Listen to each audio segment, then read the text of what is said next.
Assalamualaikum Beres, selamat datang kembali di Guru Gembul Channel. Ada seorang yang bertanya dan saya harap Baraya ikut menjawabnya. Manakah yang lebih penting antara kehidupan dengan kebahagiaan? Apakah kehidupan itu bisa kita akhiri kalau misalkan kita tidak berbahagia? Misalkan ada seorang yang seumur hidupnya mengalami penderitaan yang terus-terusan, mengalami intimidasi, kelaparan, kesusahan, stres, tekanan, dan dia tahu bahwa tidak ada seorang pun yang menginginkan agar dirinya hidup di muka bumi ini. Semuanya tentang kehidupannya adalah tentang kebencian, ketidaklayakan, dan penderitaan. Apakah orang itu layak untuk mengakhiri hidupnya? Apakah ketika dia menyadari bahwa dirinya hanya menjadi beban bagi lingkungan hidup? Apakah dia hanya menjadi beban tanpa memiliki harapan sama sekali untuk mencapai kebahagiaan? Dia dipersilahkan, diperbolehkan, diizinkan untuk mengakhiri hidupnya? Atau adakah di antara Baraya yang berpikir bahwa ada orang-orang yang selama ini tidak pernah dicintai, tidak pernah disayangi, tidak pernah mendapatkan penerimaan, hidup dan matinya sama sekali tidak bermakna, sama sekali tidak memiliki arti, dan dia hidup hanya untuk menguras sumber daya yang ada di bumi untuk bisa mempertahankan kehidupannya.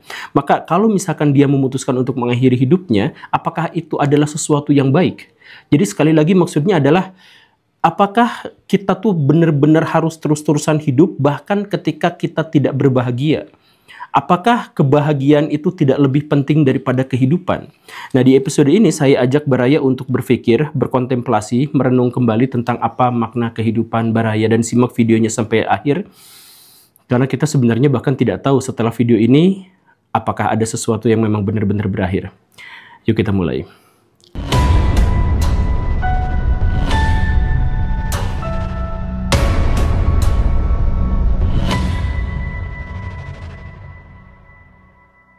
Pada tahun 1942, seorang filosof terkemuka bernama Albert Camus itu menulis sebuah buku yang judulnya adalah The Myth of Sisyphus, yang salah satu isi yang kemudian cukup membuat orang merenung itu adalah dia mengatakan bahwa bunuh diri itu adalah salah satu bagian wacana filsafat yang cukup rumit untuk dibicarakan. Kenapa seperti itu? Karena dia mendasarkan pada sebuah asumsi dasar bahwa kehidupan manusia itu adalah keabsurdan, dan manusia selama ini hidup di tengah-tengah kenyataan yang absurd.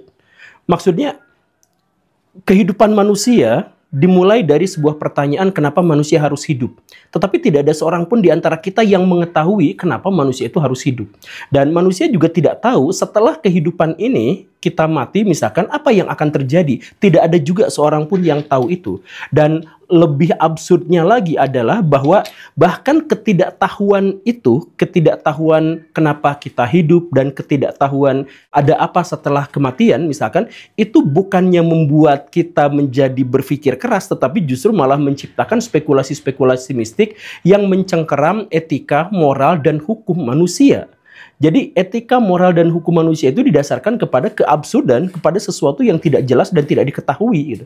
Misalkan, manusia tidak tahu kenapa manusia harus hidup, tetapi kemudian manusia menciptakan semacam spekulasi mistik yang disifatkan menjadi transenden, di mana tujuan manusia hidup, motif manusia untuk hidup adalah untuk beribadah kepada Tuhan, misalkan. Atau tujuan manusia hidup adalah untuk membayar karmanya dalam kehidupan yang sebelumnya. Atau tujuan manusia hidup sebenarnya adalah untuk membersihkan dirinya dari berbagai kejahatan dan lain sebagainya. Nah, jawaban-jawaban itu sepenuhnya dihasilkan oleh spekulasi mistik yang tidak ada seorang pun yang bisa meyakinkan apakah itu benar-benar terjadi atau tidak. Makanya setiap klaim dari hasil spekulasi mistik itu justru menghasilkan perdebatan.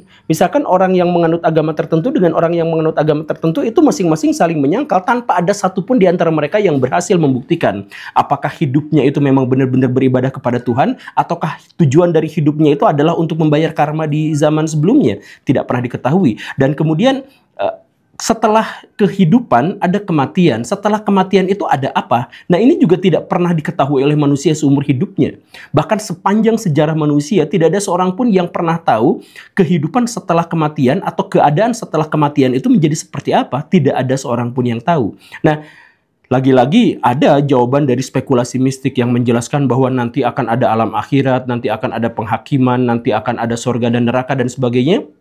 Tapi lagi-lagi itu adalah jawaban yang ditawarkan berdasarkan spekulasi mistik. Yang untuk orang yang beriman dan mempercayainya, maka itu cukup untuknya. Tetapi untuk orang yang lain lagi, memiliki jawaban yang lain lagi, dan mereka jawabannya akan bertentangan satu sama lain tanpa ada seorang pun di antara mereka yang mampu membuktikan bahwa itu memang benar-benar nyata dan ada. Begitu kan? Nah, artinya kesimpulannya tetap sama, bahwa kenyataan manusia tentang kenapa manusia hidup dan ada apa setelah kematian itu ternyata adalah absurd. Artinya kita tidak tahu. Tetapi walaupun kita tidak tahu, kita melabeli semua moral, etika, dan bahkan hukum kita itu didasarkan pada dua hal itu. Bahwa misalkan kita tidak boleh bunuh diri. Kenapa? Ya karena itu nanti mengkhianati integritas kita sebagai manusia dan sebagai hamba Tuhan. Nah, ini kan artinya larangan boleh dan tidak boleh didasarkan pada ketidaktahuan kita dan spekulasi mistik kita terkait dengan sesuatu di luar sana yang tidak bisa kita jangkau. Gitu. Nah, makanya kalau misalkan ada pertanyaan-pertanyaan yang lebih mendalam lagi terkait dengan kehidupan misalkan, apakah boleh seseorang itu bunuh diri kalau misalkan dia hidup dalam penderitaan? Misalkan, saya mohon maaf ya, ini bahan renungan saja. Saya punya kawan yang dia punya masalah palsy brain atau brain palsy, di mana sejak kecil, sejak bayi dia tidak bisa mengkoordinasikan tubuhnya gitu. Jadi ekspresinya menjadi aneh, gerakan tangan dan kakinya juga menjadi aneh dan lain sebagainya.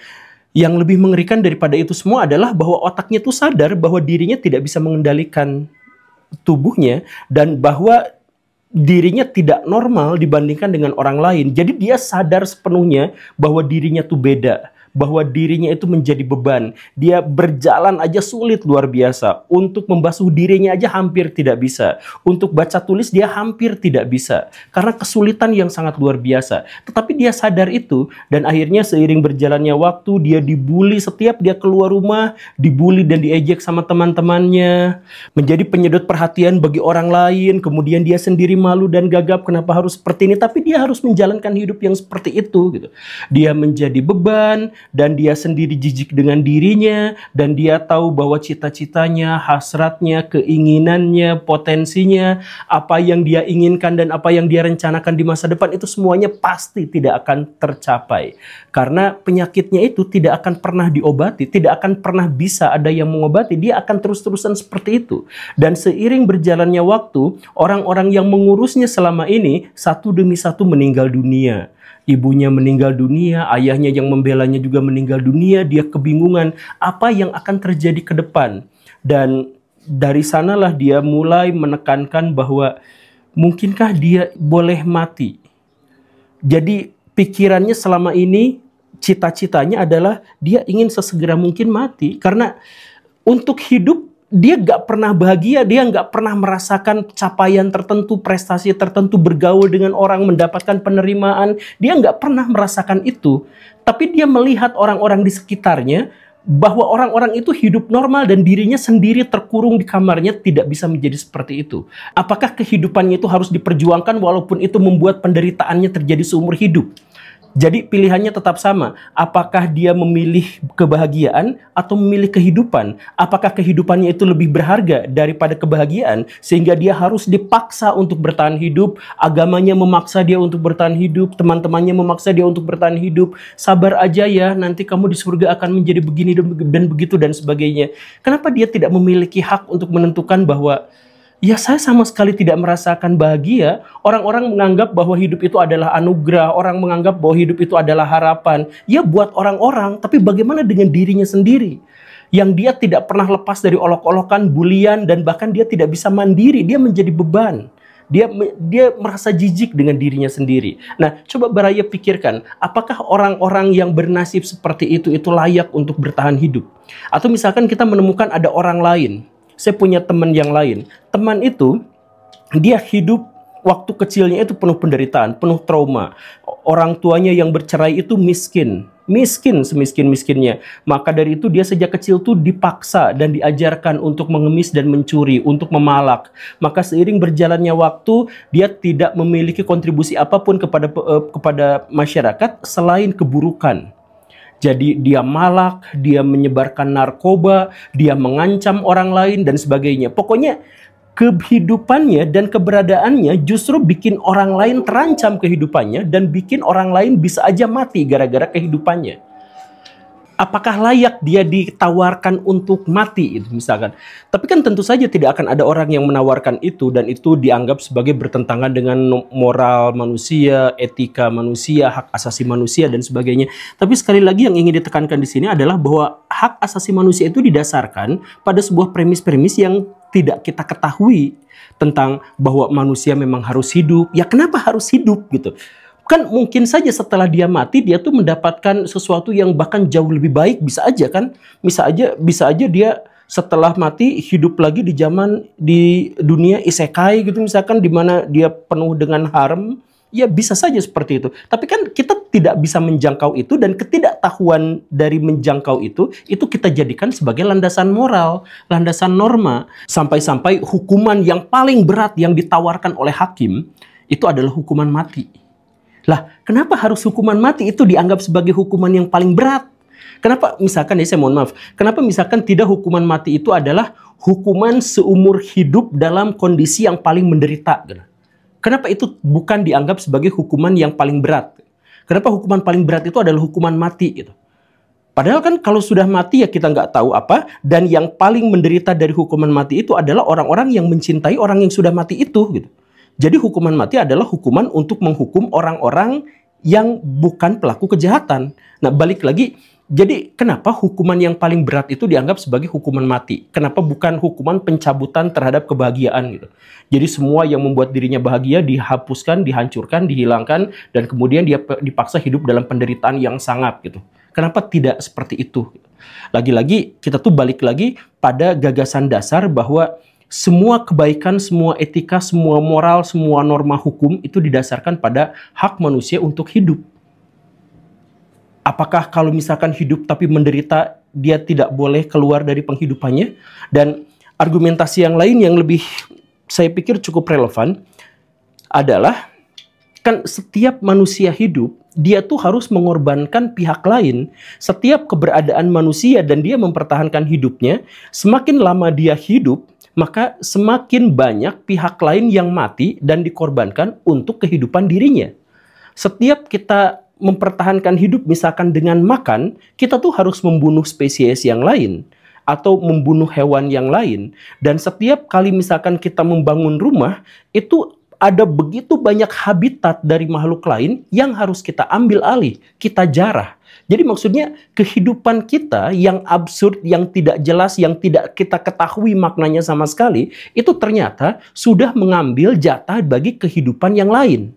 Nah, jadi kenapa harus kita pertahankan? Kan dengan adanya kita, dengan banyaknya jumlah kita, dan dengan lamanya kehidupan kita, itu semakin menghabisi jatah penghidupan dan kebahagiaan bagi makhluk-makhluk yang lain. Dan bahkan bukan hanya makhluk yang lain, tetapi juga manusia yang lain. Karena semakin besar manusia, semakin dia menjadi tinggi dan berkuasa, maka semakin banyak korban dari pihak manusia yang juga dia makan. Jadi saya mohon maaf ya, misalkan Pak SBY itu rumahnya gede banget. Itu artinya apa? Ketika rumahnya gede banget, itu berarti mengambil jatah bagi tanah dan rumah orang lain. Harga tanah di sana misalkan menjadi sangat mahal, sehingga orang yang fakir miskin tidak bisa membeli di sekitar sana. Artinya apa? Semakin besar rumah kita, semakin banyak orang yang jatah lahannya kita ambil. Semakin kaya kita, semakin sedikit uang yang diambil dan dimiliki oleh orang lain.